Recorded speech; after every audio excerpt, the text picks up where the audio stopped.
दोस्तों, हमारे YouTube channel पर आप सभी का स्वागत। आज हम स्टार्ट करने जा रहे हैं the complete black book series, जिसमें हम पूरी ब्लैक बुक को फ़ोटो और निमोनिक की सहायता से विजुअलाइजेशन के साथ पढ़ेंगे। ये वीडियो आपने ध्यान से देख ली तो वापस से आपको वोकेब पढ़ने की ज़रूरत नहीं पड़ेगी, क्योंकि सारी वोकेब यहाँ फ़ोटोज़ के साथ कवर कराई जाएगी, जिससे सारे वर्ड आपको क्लास में याद हो जाएंगे। नोट्स बनाने की बिल्कुल ज़रूरत नहीं है। फ़ोटोज़ के साथ उस तरीके से पढ़ाया गया है जिसमें क्लास में मैक्सिमम वर्ड याद हो जाएंगे आपको। तो चलिए हम शुरुआत करते हैं। सबसे पहले हम इडियम फ्रेज से स्टार्ट करने जा रहे हैं, क्योंकि ये एग्ज़ाम में सबसे ज़्यादा पूछे जाते हैं और इनमें मार्क्स लाना बहुत ईजी है। वैसे आपको एक नोटबुक और पेन लेके बैठना है। अगर आपको कोई वर्ड टफ लग रहा है, ट्रिक के साथ भी समझ नहीं आ रहा, निमोनिक के साथ भी समझ नहीं आ रहा, तो आप उसको अपनी नोटबुक में नोट डाउन कर सकते हैं। तो चलिए बिना टाइम वेस्ट किए आज का पहला शब्द स्टार्ट कर। पहला वर्ड है ए बैड पैच। इसका इंग्लिश में मीनिंग है पीरियड ऑफ डिफ़िकल्टी। इसको याद कैसे करना है कि जब क्रिकेट की पिच जो होती है ना वो ख़राब होती है, तो उस पर बैटिंग करना बहुत मुश्किल हो जाता है। अब देख रहे हो, ये क्रिकेट की पिच है, इस पर बैड पैच पड़े हुए हैं, मतलब जो धब्बे से है ना उनको पैच बोलते हैं। अगर क्रिकेट की पिच पर ऐसे पैच पड़े होंगे तो उस पर बैटिंग करना बहुत मुश्किल होगा, यानी कि वो पीरियड डिफ़िकल्टी का हुआ। वैसे ही लाइफ में जब मुश्किल समय होता है तो उसको बैड पैच के साथ अटैच कर दिया जाता है।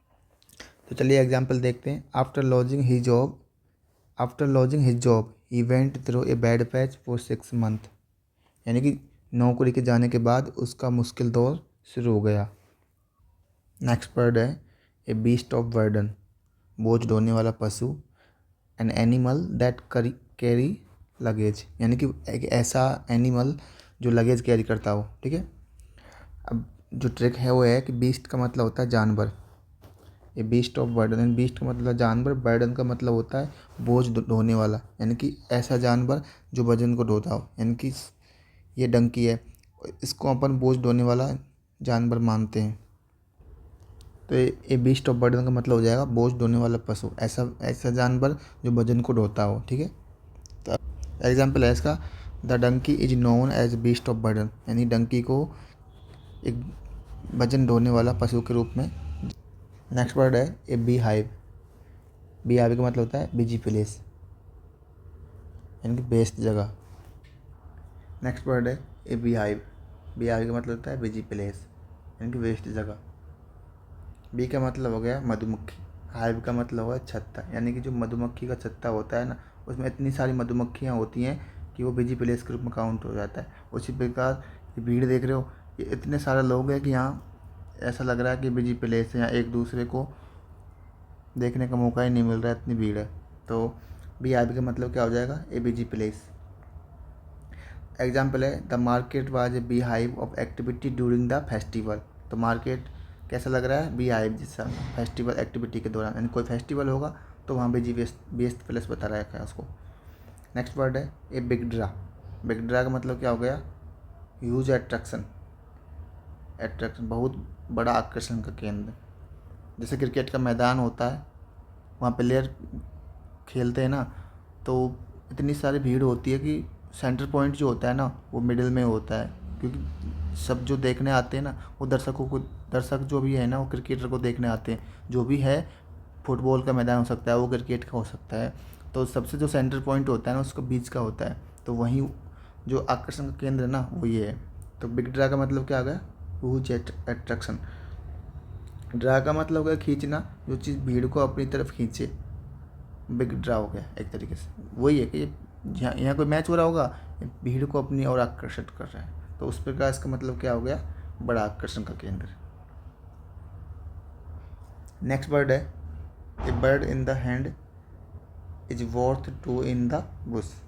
इसका मतलब क्या हो गया, having something for certain is better than possibility of getting something better. यानी कि ये है कि तुम्हारे पास कुछ है ना, वो ना होने से तो बेहतर है।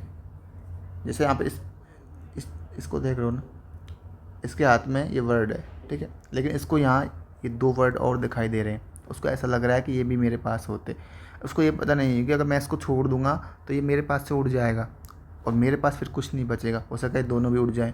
तो उसी प्रकार होता है कि कुछ निश्चित रूप से होना कुछ बेहतर पाने की उम्मीद से अच्छा होता है। यानी कि जो ये वर्ड इसके पास है ना वो तो निश्चित है, लेकिन ये अनरियलिस्टिक चीज़ें, ये अनरियलिस्टिक उम्मीद पाल रहा है कि ये 2 बर्ड भी मेरे पास होने चाहिए थे, जबकि ऐसा नहीं है। हो सकता है कि इन दोनों के चक्कर में अपना ये भी खो दे। तो वो ट्रिक भी यही चीज़ कह रही है कि हाथ में जो पक्षी है ना, वो अपना जो झाड़ी है, उसको झाड़ी बोलते हैं ना, झाड़ी में छिपे 2 पक्षियों के चक्कर में उसे मत छोड़ो। यानी कि जो अपने हाथ में है ना, वो बेहतर है, सर्टेन इज बेहतर।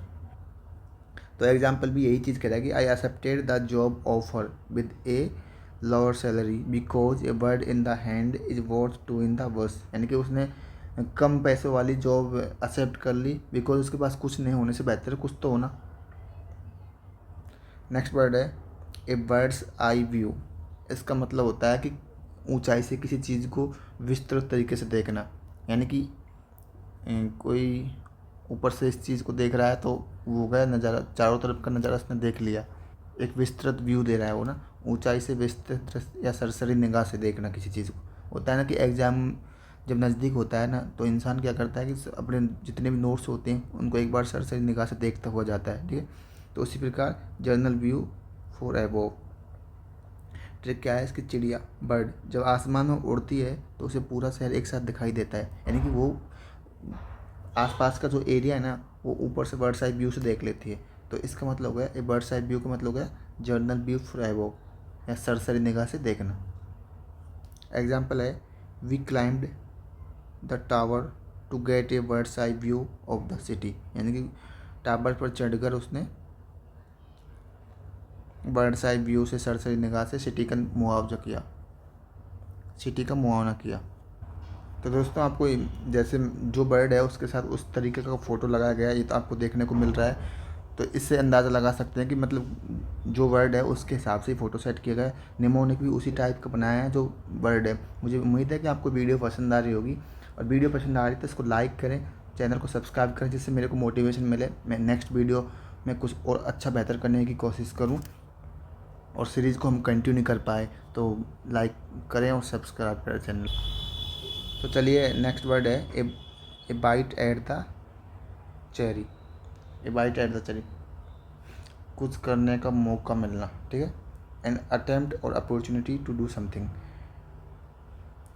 इसमें ट्रिक क्या है, चेरी खाने के लिए एक बाइट मिला, मतलब चेरी हो या एक कोई फल है, सेब है ना, तो इसे खाने के लिए एक बाइट खाने के लिए उसको एक मौका मिल रहा है, यानी कि तो उसको एक अपॉर्चुनिटी मिल रही है। तो वही इसका अर्थ होगा कि bite at the cherry an attempt और अपॉर्चुनिटी टू डू समथिंग। यानी कि कुछ करने की अपॉर्चुनिटी होना या कुछ करने का अवसर प्राप्त होना।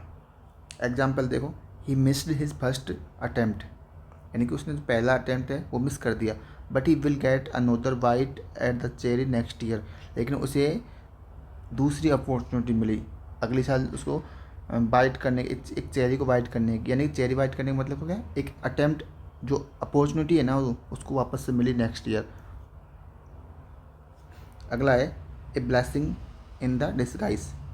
Blessing in the disguise, disguise का मतलब होता है मतलब छुपा हुआ बेस, मतलब आपने को कोई चीज़ का पता नहीं है लेकिन वो इसको बोलते हैं कि दुख के बेस में सुख का प्राप्त होना। यानी कि जो चीज़ हमें पता नहीं है लेकिन पीछे से वो कुछ अच्छा संदेश दे रही है, कुछ अच्छा होने को जा रहा है। An apparent misfortunate that eventually has good result. यानी कि अपारेंट का मतलब होता है एक तरीके से मिसफॉर्चुनेट, अपारेंट मिसफॉर्चुनेट मतलब होता है जिसका हमें अंदाज़ा नहीं है, ठीक है, लेकिन वो इवेंचुअली अचानक से गुड रिजल्ट में बदल जाए। जैसे आपने कोई डिसीजन लिया, ठीक है, और आपको पता नहीं है कि इसके कॉन्सिक्वेंसेस क्या होंगे, यानी कि इसके परिणाम क्या होंगे, लेकिन हो सकता है कि वो मतलब जो आपका निर्णय लिया गया है वो बहुत ही अच्छा हो, तो उसको बोलते हैं ब्लेसिंग इन द डिस्गाइज। मतलब आपने तो कुछ अच्छा कुछ सोच के उसको अप्लाई किया था लेकिन वो बहुत ही अच्छा साबित हो गया, तो उसको बोलते हैं ब्लेसिंग इन द डिस्गाइज।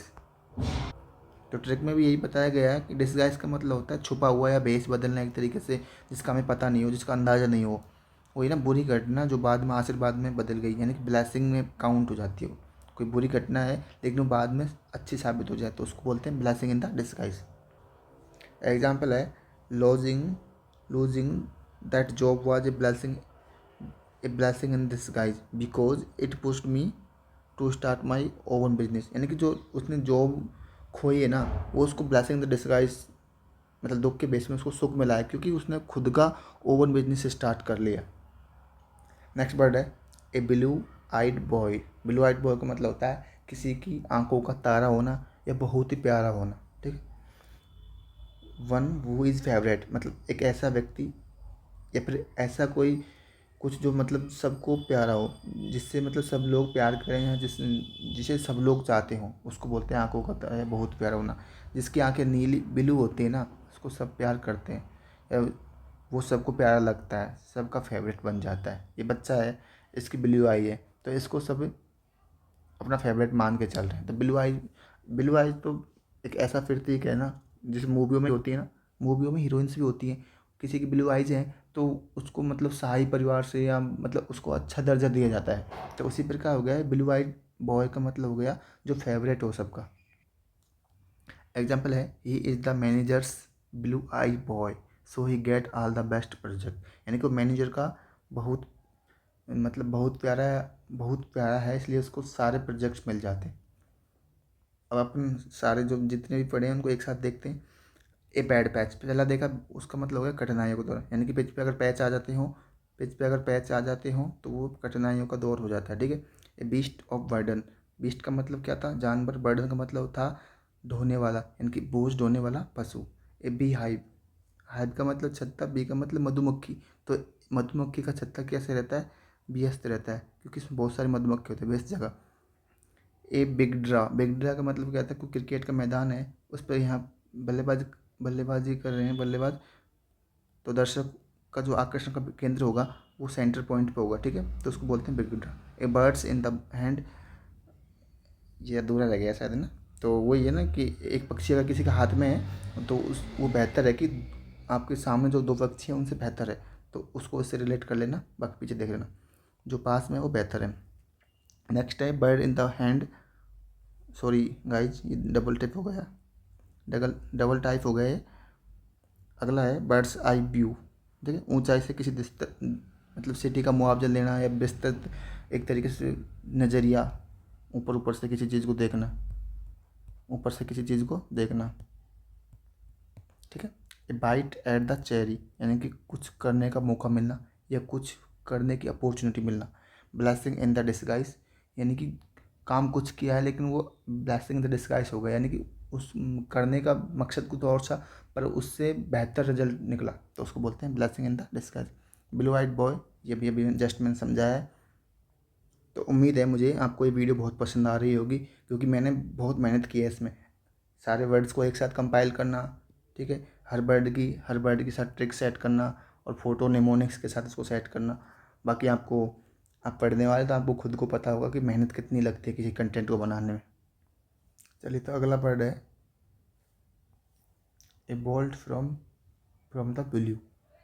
आकस्मिक घटना या वज्रपात बोल सकते हैं, जैसे बिजली गिरना एक तरीके से। ब्लू का मतलब हो गया नीला आसमान, ठीक है। यानी कि नीले आसमान, साफ आसमान में अगर अचानक से बिजली गिर जाए तो एकदम अनएक्सपेक्टेड होगा।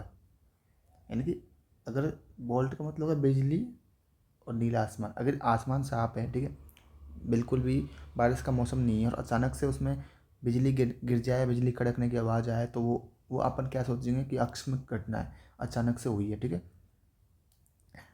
जैसे आपको दिख भी रहा होगा इसमें कि साफ मौसम है बिल्कुल और अचानक से बिजली कड़कने की आवाज़ आ रही है, तो उसको रिलेट कर सकते हैं। अगला है ए बोन ऑफ कंटेंशन, ठीक है। जहाँ भी आपको ये देखेगा ना ये बोन ऑफ कंटेंशन, तो ये इसको मानेंगे अपन झगड़े की जड़ या फसाद की जड़, एक तरह से झगड़े का कारण या फसाद की जड़ या झगड़े की जड़ जो भी है। यानी कि दो कुत्तों के बीच एक हड्डी, बोन हमेशा झगड़े की जड़ होती है। देखो दोनों झगड़ रहे हैं, ठीक है, ये बोल रहा है कि मेरी है, ये बोल रहा है मेरी है, तो दोनों आपस में झगड़ रहे हैं, यानी कि बोन ऑफ कंटेंशन हो गई। यानी बोन का मतलब होगा हड्डी और कंटेंशन का मतलब होगा मतलब झगड़े की वजह होना, ठीक है। तो यहाँ हो गई bone of contention. Next word है a bull's a bull in the china shop, यानी कि शीश महल में बंदर या लापरवाह व्यक्ति होना। इसका मतलब हो गया, तो ये देखो दुकान है कोई, ठीक है, कोई शॉप है ये, और ये शॉपकीपर है। अचानक से इसमें एक सांड आ गया, ठीक है, ये बुल आ गया, तो जैसे ही उसने इंटर किया उसने सारा सामान इधर उधर फैला दिया, तो उसको बोलते हैं लापरवाह व्यक्ति। एक तरीके से शीश महल में बंद है, ठीक है। चाइना शॉप का मतलब होगा चीनी मिट्टी या कांच के बर्तनों की दुकान। वहाँ अगर कोई सांड घुस जाए, जिसको हम बोलते हैं इंग्लिश में, घुस जाए तो सब तोड़ फोड़ देगा, तो उसका मतलब हो गया ए बुल इन चाइना शॉप। आसानी से रिलेट कर सकते हैं। नेक्स्ट वर्ड है, सॉरी ये एग्जाम्पल रह गया इसका।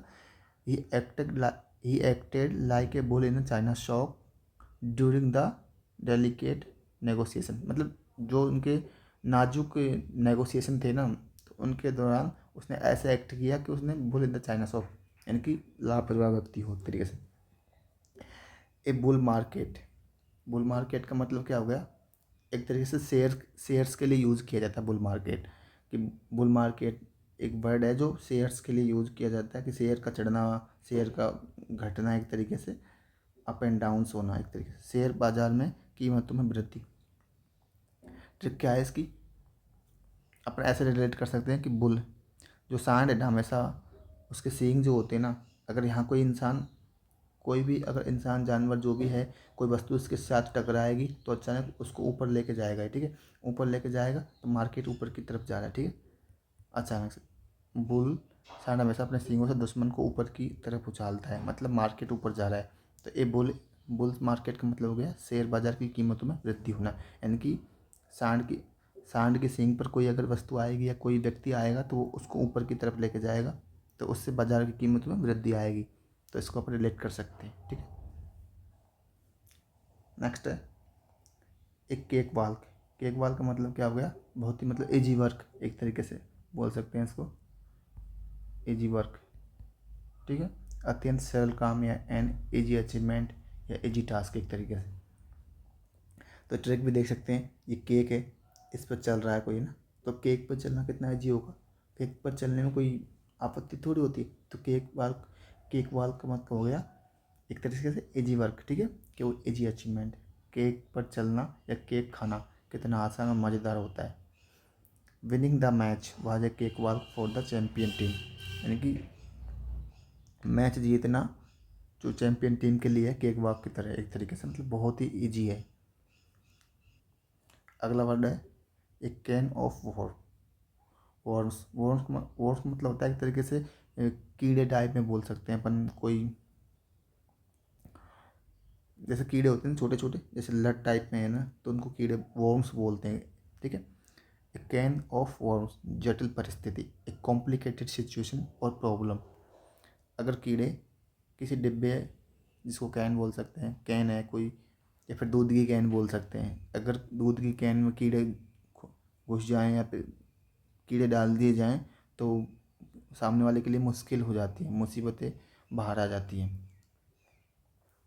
उसी प्रकार में एक कोई डिब्बा है, उससे ये कीड़े बाहर आ रहे हैं तो उसके लिए मुश्किल स्थिति हो गई।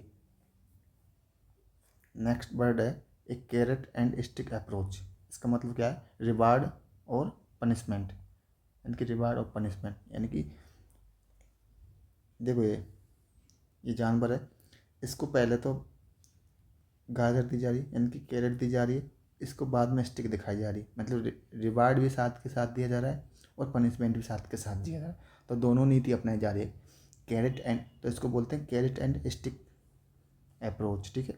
प्रोत्साहन और दंड का मिश्रित उपयोग करना।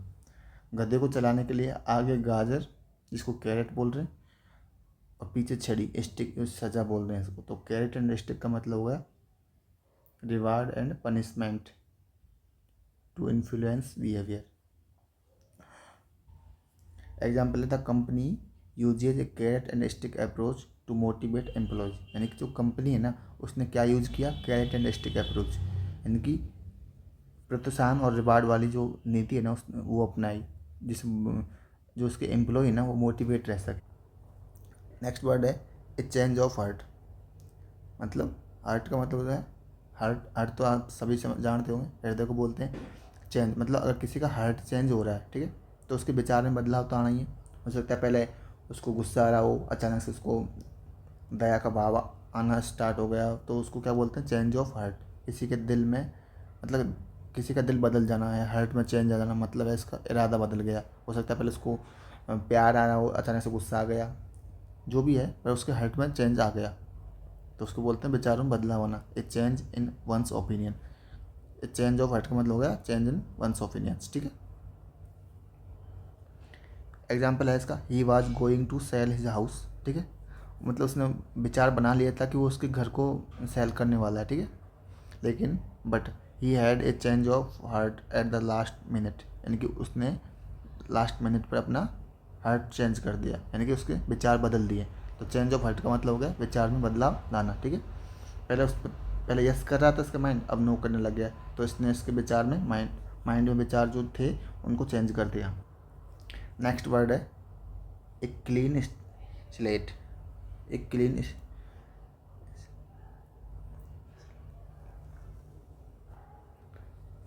स्लेट ऐसा ठीक है।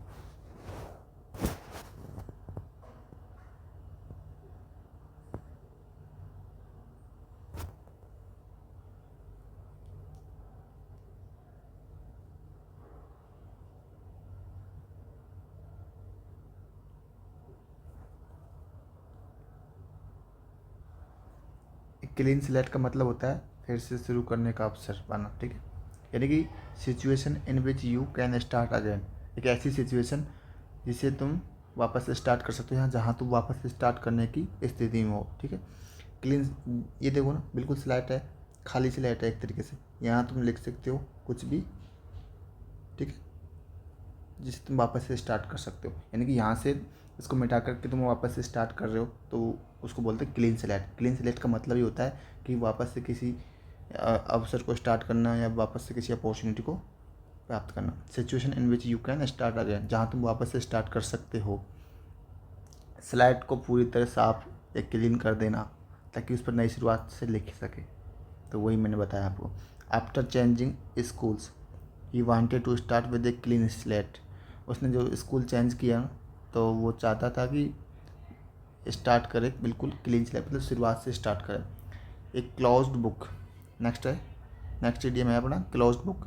क्लोज्ड बुक का मतलब क्या हो गया, अगर कोई बंद बुक है, ठीक है, तो वो रहस्य होगी, कन्फर्म इसमें रहस्य होगा। कोई भी अगर बंद चीज़, बंद अगर उस पर ताला लगा हुआ है ना, तो रहस्यमय चीज़ तो है कि कुछ भी उसके अंदर हो सकता है, रहस्य या अनजाना विषय, ये मिस्ट्री हो सकती है। Subject one knows nothing about, एक ऐसा सब्जेक्ट जिसके बारे में हमें कुछ पता नहीं हो या जिसके बारे में हम कुछ जानते ही नहीं हो, ठीक है, तो वो हो गया close book.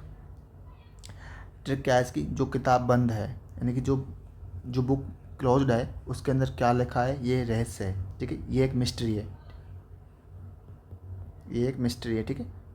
To me unclear physics is a close book, यानी कि फिजिक्स उसके लिए, अगर उसकी फिजिक्स क्लियर नहीं है तो उसके लिए एक क्लोज बुक है, यानी कि रहस्यमय चीज़ है, उसको पता नहीं उसके अंदर है क्या, उसको समझ ही नहीं आ रही। नेक्स्ट वर्ड है एक क्लोज फिस्टेड पर्सन। क्लोज का मतलब होता है बंद, फिस्टेड का मतलब, फिस्ट का मतलब होता है मुट्ठी, एक तरीके से इसको बोलते हैं फिस्ट। फिस्ट का मतलब है अब जो अपने हाथ से ऐसे पकड़े हुए, होल्ड पकड़े हुए रहते हैं उसको बोलते हैं मुट्ठी, ठीक है। तो कंजूस आदमी, तो इसको रिलेट कैसे करेंगे अपन, कंजूस आदमी, ए माइजर मैन। ट्रिक क्या है इसकी, जो अपनी मुट्ठी यानी कि जो अपनी फिस्ट को हमेशा बंद करके चलता है ना ताकि पैसे न निकले। देखो पिक्चर भी उसी के हिसाब से सेट की गई कि कोई व्यक्ति है, उसके हाथ में कुछ मतलब कुछ पैसे हैं, ठीक है, उसने उसको ऐसे जकड़े हुआ है कि उसके हाथ से निकल ना सके, तो उसको क्या बोलते हैं क्लोज फिस्टेड, यानी कि उसने उसकी मुट्ठी बिल्कुल बंद की हुई है जिससे जिससे पैसे बाहर ना निकल सके, ठीक है, तो उसको बोलते हैं कंजूस आदमी। वो नहीं चाहता कि मैं पैसे खर्च करूँ या फिर मेरे पैसे कोई खर्च करवाए, तो कंजूस, ए माइजर मैन बोल सकते हैं उसको। क्लोज फिस्टेड पर्सन का मतलब हो गया ए माइजर मैन, कंजूस आदमी, ठीक है। एग्जाम्पल है don't expect any donation from him, मतलब उससे कोई एक्सपेक्टेशन मत करो कि डोनेशन की। ही is a close fisted person, यानी कि वो एक बहुत कंजूस आदमी है, उससे कोई एक्सपेक्टेशन मत रखो। ए कॉग इन द मशीन, ठीक है, कॉग का मतलब एक तरीके से हो गया किसी बड़े संगठन का हिस्सा होना, जैसे इस टाइप की जो है ना, इसको कॉग बोल सकते हैं। पर ये कोई बड़ी मशीन है, ठीक है, इसके छोटे छोटे पार्ट्स हैं, इन छोटे छोटे हिस्से जो है ना, इसको कॉग बोल सकते हैं एक तरीके पर।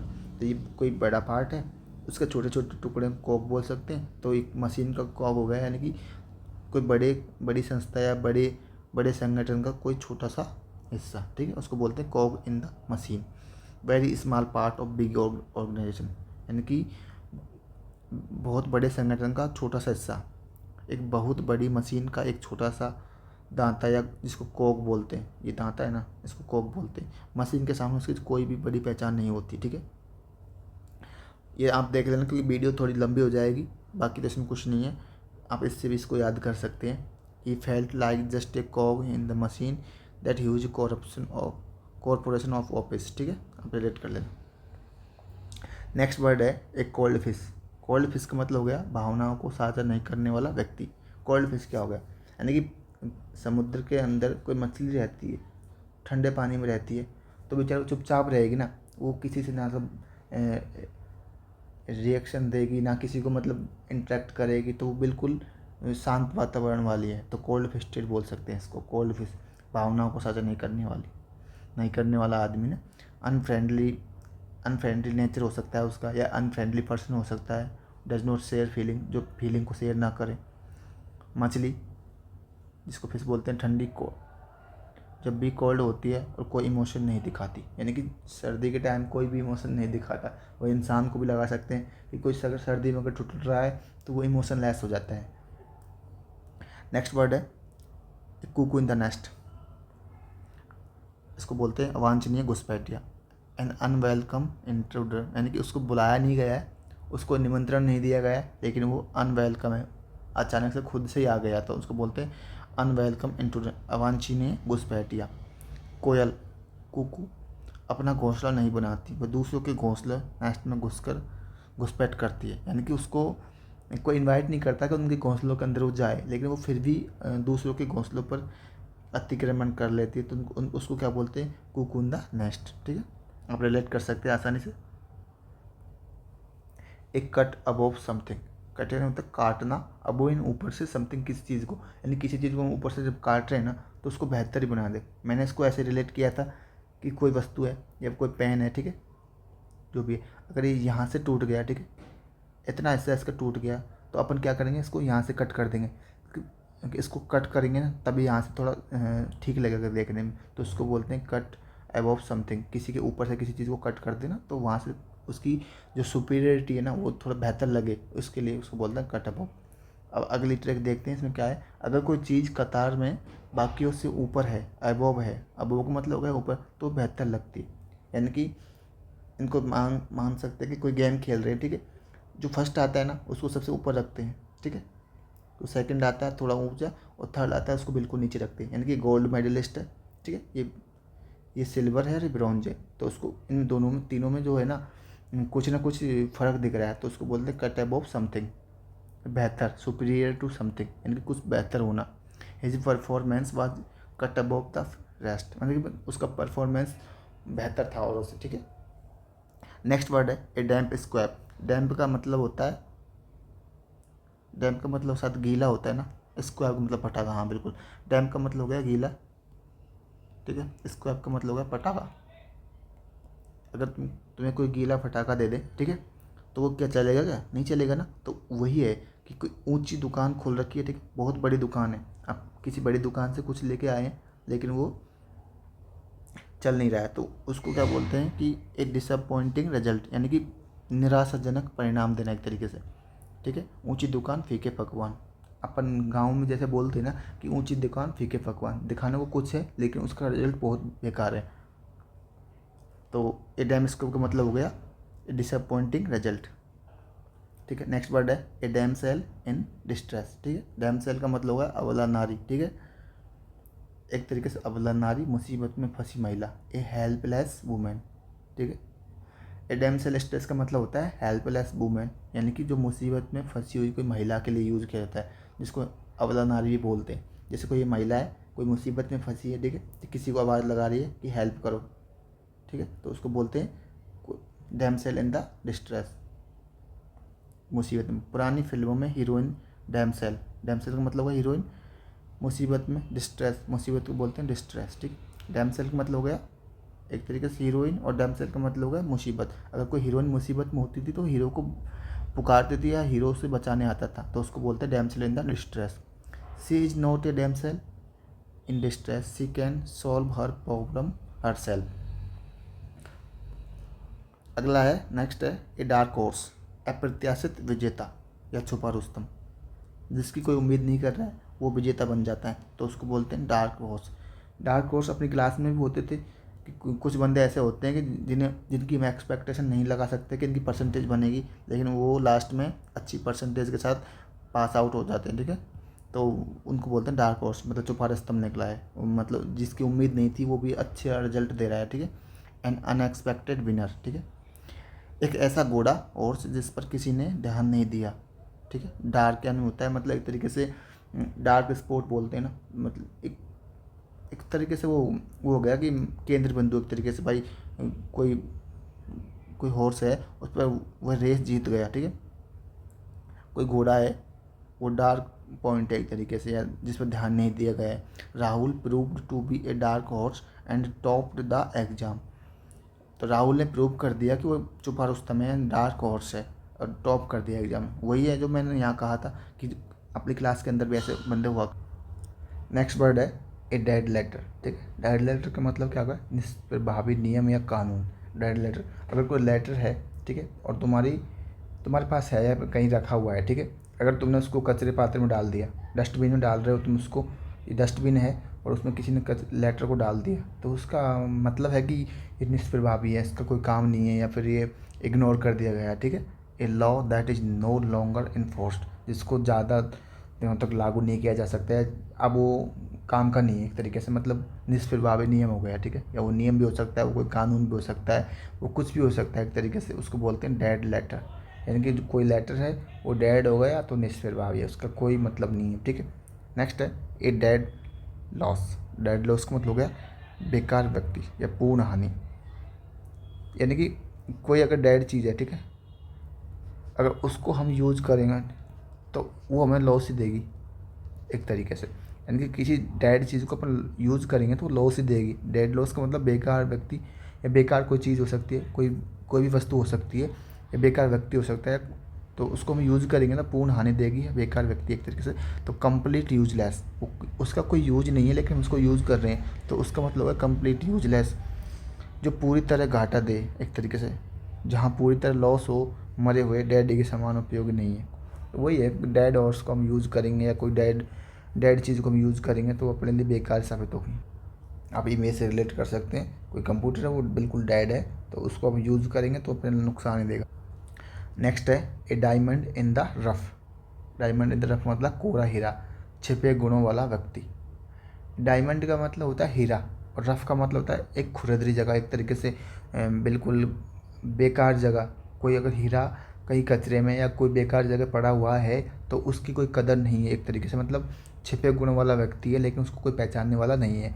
तो वही है कि ये कोई कचरा पात्र है या कोयला है, जो भी है वहाँ कोई हीरा छुपा हुआ है, ठीक है, तो उसको पहचानने वाला कोई है ही नहीं, मतलब उसके गुणों को कोई पहचान नहीं पा रहा, तो एक तरीके से छिपे गुणों वाला व्यक्ति हो गया।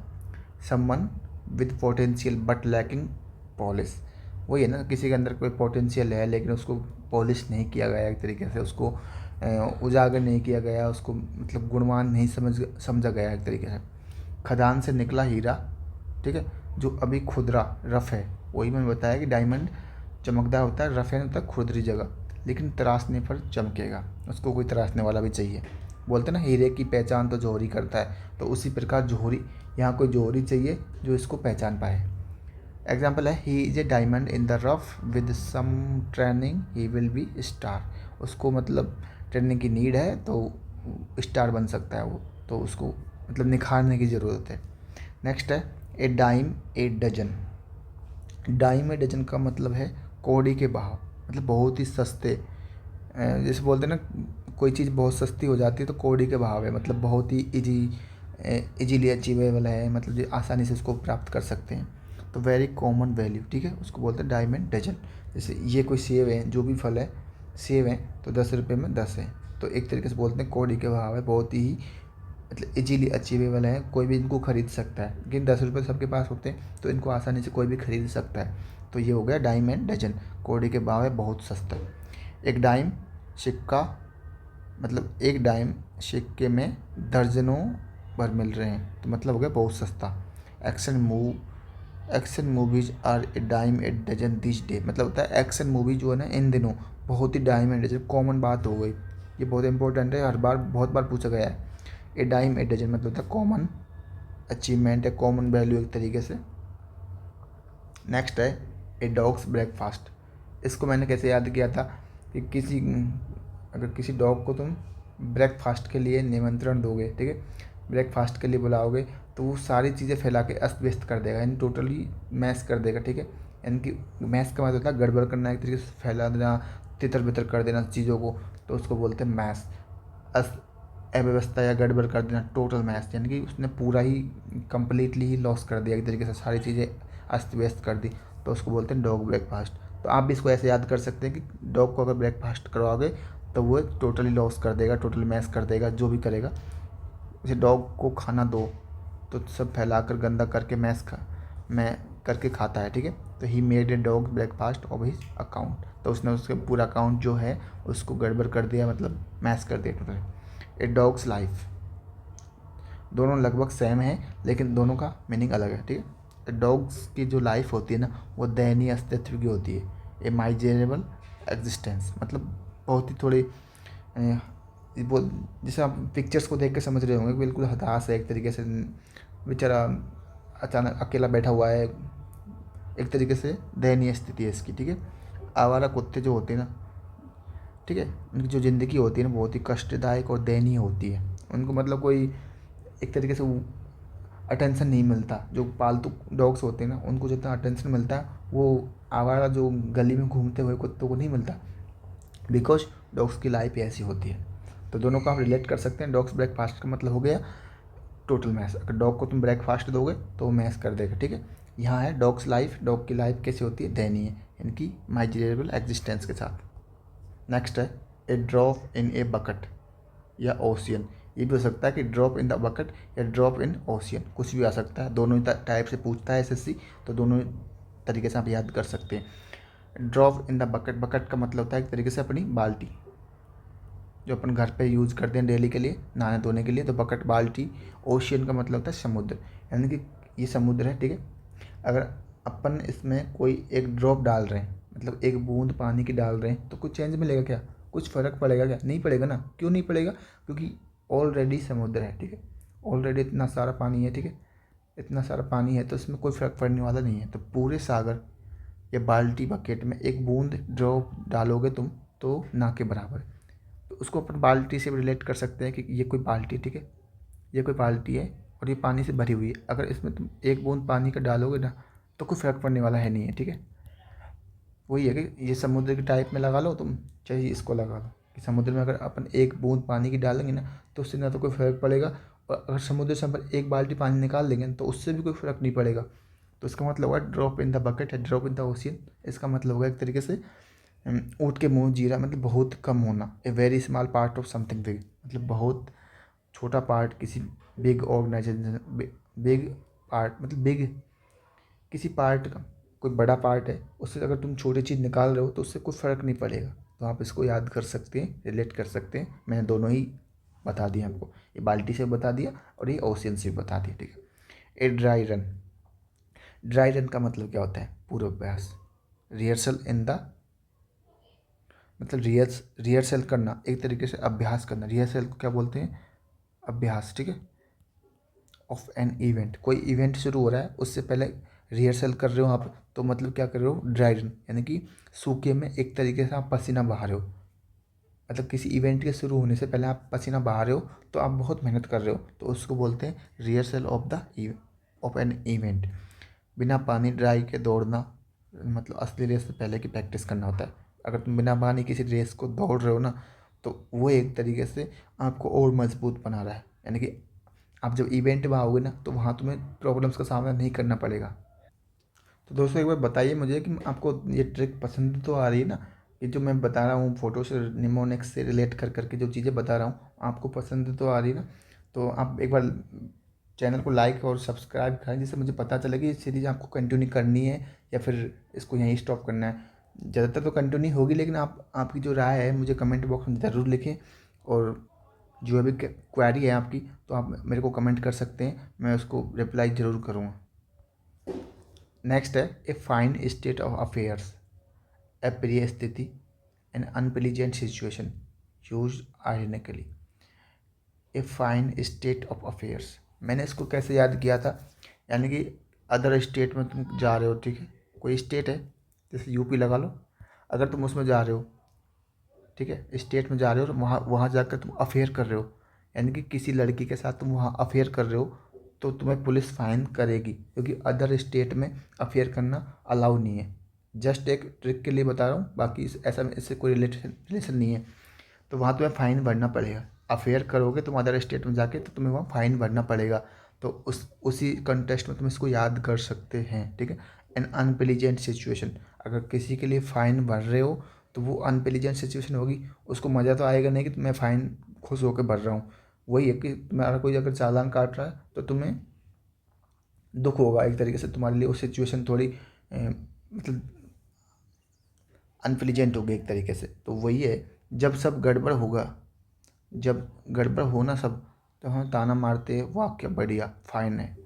तो ये ट्रिक खास ऐसी बन नहीं पाई है, लेकिन जो मैंने ये ट्रिक बताई है ना कि अदर स्टेट में जाकर तुम अफेयर करोगे तो तुम्हारा पुलिस चालान ही काटेगी एक तरीके से, तो उससे भी रिलेट कर सकते हैं आप। बाकी अगर आपको ये ट्रिक अच्छी लगे तो यहाँ से भी कर सकते हैं। नेक्स्ट है ए फायर इन समवंस बैली। बैली का मतलब होता है एक तरीके से पेट, ठीक है। समवन, अगर किसी के पेट में तुम फायर मतलब एक तरीके से किसी के पेट में तुम आग लगा रहे हो, मतलब तुम्हें उसको उकसा रहे हो कोई काम करने के लिए, जोश दे रहे हो एक तरीके से, तो वो हो गया एनर्जेटिक एंड एंथुजियास्टिक, यानी कि एक तरीके से एनर्जी भरा काम, एम्बिशन, उसके लिए तुम महत्वाकांक्षी हो एक तरीके से, ठीक है, जोश से भरा हुआ। पेट का मतलब, बेली का मतलब है पेट, और आग, आग में मतलब पेट में आग होना, कुछ कर गुजरने की भूख और जुनून होना एक तरीके से। तो एनर्जेटिक काम, कोई एनर्जेटिक एंथुजियास्टिक काम है उसको बोलते हैं फायर इन समवंस वैली, तो जोश में किसी काम। नेक्स्ट है a fish out of water, यानी कि फिश का मतलब है मछली, आउट ऑफ वाटर है कि तुम किसी मछली को पानी से बाहर लेके आ रहे हो, ठीक है। तो मछली कैसा फील करेगी, अनकंफर्टेबल करेगी एक तरीके से। तो वही है कि एन अनकंफर्टेबल पोजीशन, कि किसी मछली का जो प्लेस है वो कौन सा है, पानी में रहने का, ठीक है। अगर तुम उसको पानी से बाहर ले जा रहे हो तो उसको फील कैसा होगा, अनकंफर्टेबल। तो वही है अनकंफर्टेबल यहाँ फील करे, a fish out of water, यानी मछली को तुम पानी से बाहर लेके जाओगे तो वो अनकंफर्टेबल फील करेगी। मछली को पानी से बाहर निकाल दो तो वो तड़पने लगती है, यानी कि अनकंफर्टेबल फील करने लगती है। नेक्स्ट है ए फ्लाई ऑन द वॉल, चोरी छिपे देखने वाला, वही है ना, कोई दीवार पर, ठीक है, फ्लाई चिपकी हुई है एक तरीके से, तो चोरी छिपे तुम्हारे एक्शन है, जो तुम्हारी जो कन्वर्सेशन चल रही है उसको सुन रहा है, तो उसको अपन यूज़ कर सकते हैं इस कॉन्टेस्ट में, कि फ्लाई ऑन द वॉल का मतलब होता है कि कोई चोरी छिपे देखने वाला या कोई चोरी छिपे अपनी बातों को सुनने वाला। एंड अनपरसिव्ड ऑब्जर्वर, अनपरसिव्ड का मतलब होता है एक तरीके से जिसके बारे में हमें पता नहीं है, जिसको हम नहीं जानते, वो अचानक से चोरी छुपे अपने एक्शंस को देख रहा है, ठीक है, तो उसको बोलते हैं अनपरसिव्ड। तो दीवार पर बैठी मक्खी सब देखती है, किसी को उस पर ध्यान नहीं जाता। तो वही है कि दीवार पर फ्लाई ऑन द वॉल, कि वॉल पर फ्लाई करके कुछ चिपका हुआ है तो अपने एक्शन को नज़र कर रहा है, तो उसी कॉन्टेस्ट में याद कर सकते हैं। बाकी अगला देखते हैं। नेक्स्ट ए फ्लाई विजिट, ए फ्लाइंग विजिट का मतलब क्या होता है, संक्षिप्त भेंट, मतलब very short visit. Flying visit मतलब अगर कोई उड़कर विजिट कर रहा है, ठीक है, कोई भी है, अगर तुम मतलब फ़्लाइट से अगर कहीं जा रहे हो, ठीक है, फ़्लाइट से अगर तुम कहीं जा रहे हो, देन वहाँ तुम मुश्किल से 1-2 हावर्स में अंदर पहुँच जाओगे, ठीक है, 1 and 2 हावर्स के अंदर पहुँच जाओगे। तो फ्लाइंग विजिट अगर तुम करोगे तो तुम्हें वेरी शॉर्ट विजिट मिलेगी, ठीक है। अगर वही रास्ता तुम ट्रेन से जाओगे, अगर तुम ट्रेन से जा रहे हो तो थोड़ा टाइम ज़्यादा लगेगा, यानी कि 8 से 10 आवर का टाइम लगेगा। तो उसी प्रकार है कि फ्लाइंग विजिट मतलब तुम अगर उड़ के जा रहे हो, हेलीकॉप्टर, हवाई जहाज़ जो भी है उससे तुम जा रहे हो, तो वहाँ तुम्हें बहुत कम टाइम लगेगा, मतलब वेरी शॉर्ट विजिट होगी, संक्षिप्त भेंट होगी एक तरीके से।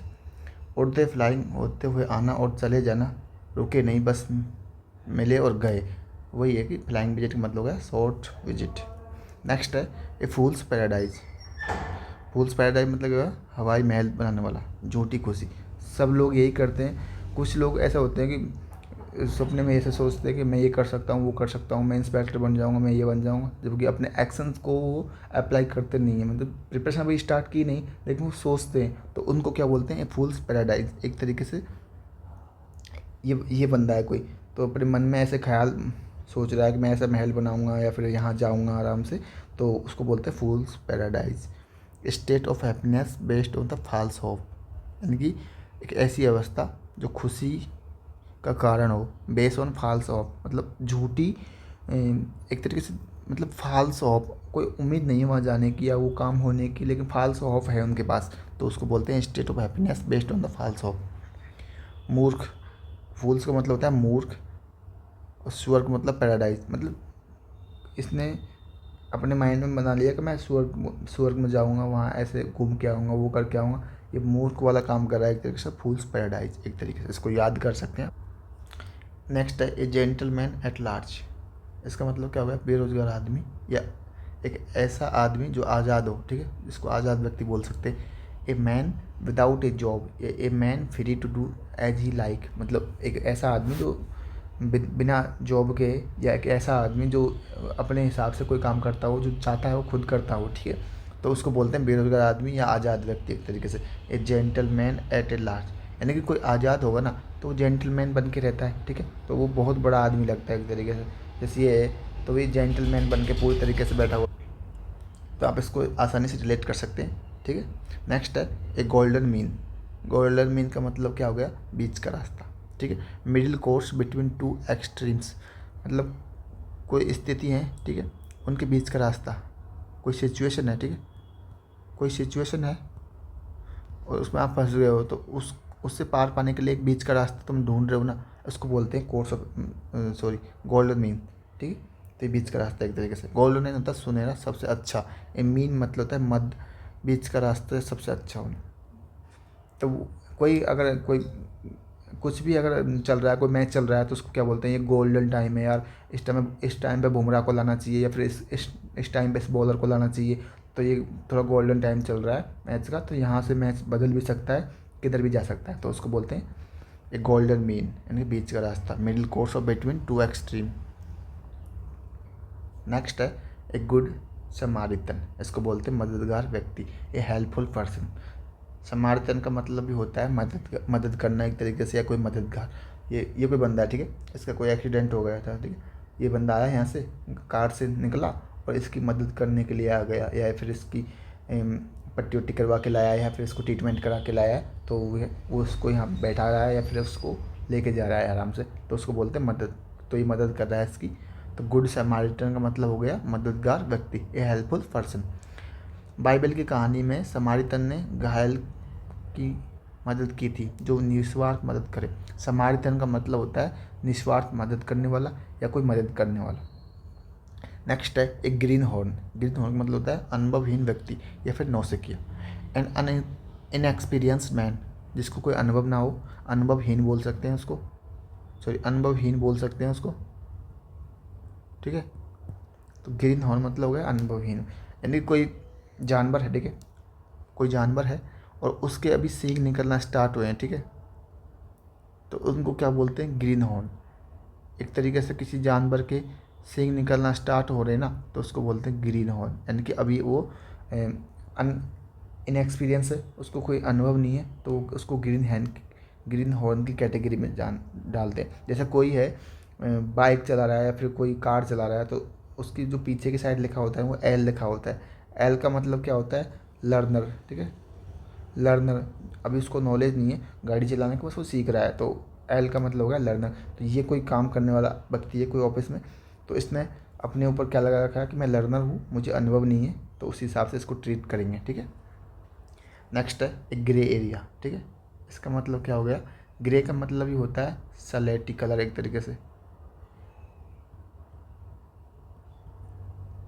ना तो वो ब्लैक है और ना ही वो सफ़ेद है, उसको बोलते हैं ग्रे। ठीक है, तो अस्पष्ट क्षेत्र है, अस्पष्ट क्षेत्र है या कोई अस्पष्ट परिस्थिति है, एन अनक्लियर सिचुएशन, जो सिचुएशन क्लियर ना हो उसको बोलते हैं ग्रे एरिया। ये कोई पिक्चर है, ठीक है, ना तो ये वाइट है और ना ये ब्लैक है, तो दोनों के बीच की है, तो उसको क्या बोलते हैं, ग्रे एरिया। तो ग्रे एरिया का अपन यूज़ कहाँ करते हैं, जहाँ हमें सिचुएशन समझ नहीं आ रही हो या फिर कोई ऐसी कंडीशन है जहाँ वो अपन को समझ नहीं आ रही है, ठीक है, तो उसको बोलते हैं ग्रे एरिया। वही है, in an unclear situation neither black nor white, ना तो वो ब्लैक है और ना ही वो वाइट है, तो वो अनक्लियर है, उसका कोई पता नहीं, तो वो ग्रे एरिया के अंदर अपन उसको चीज़ को डाल देंगे।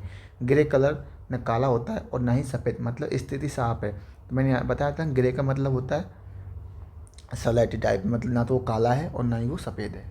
नेक्स्ट है a hair in the butter. Hair in the butter का मतलब क्या हो गया, चुनौतीपूर्ण स्थिति, ए चैलेंजिंग सिचुएशन या चैलेंजिंग प्रॉब्लम, कोई ऐसी सिचुएशन जो अपनी चैलेंजिंग हो या फिर कोई प्रॉब्लमेटिक सिचुएशन हो।